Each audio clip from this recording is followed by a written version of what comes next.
শহরে আবারও লুটের ঘটনা। সেন্ট্রাল এভিনিউ দমদমের পর এবার রিজেন্ট পার্ক থানা থেকে ঢিলছোড়া দূরত্বে ফিল্মি কায়দায় লুট হয় বলে খবর।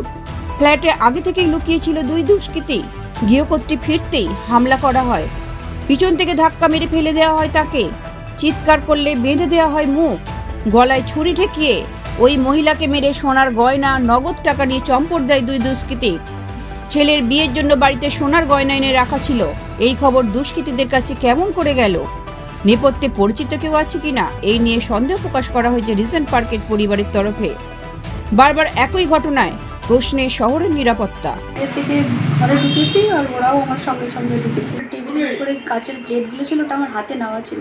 ওটা ঘুরেই আমি ওদের দেখে আমি ভয় পেয়ে ফেলে দিই। তারপরে ওরা আমি পাশের বাড়ি মাসিমা আছে, খুব জোর চিৎকার করেছে। চিৎকার করাতে ওরা দরজাটা বন্ধ করে দিয়েছে।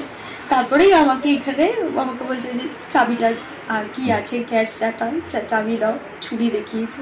তারপরে গিয়ে আমাকে দিয়ে সব আলমারি টালমারি এগুলো সব খুলিয়েছে। এই গয়না ছিল, টাকা ছিল না, ছিল আমার হার ছিল, 3-4টে হার ছিল, বার ছিল। আমাকে ধাক্কা মেরেছে ওইখানটা দিয়ে। আর হাজবেন্ড যখন এসছে তখন আমার হাত বাঁধা ছিল বলছে। ওর গেঞ্জিটা আমার মুখে ঢোকানো ছিল। দুজন ছিল, হ্যাঁ, মাস্ক পরা ছিল। ওই ডেলিভারি বয়ের যেরকম হয় না ওরকম টাইপের ছিল। ব্যুরো রিপোর্ট, লটারি সংবাদ।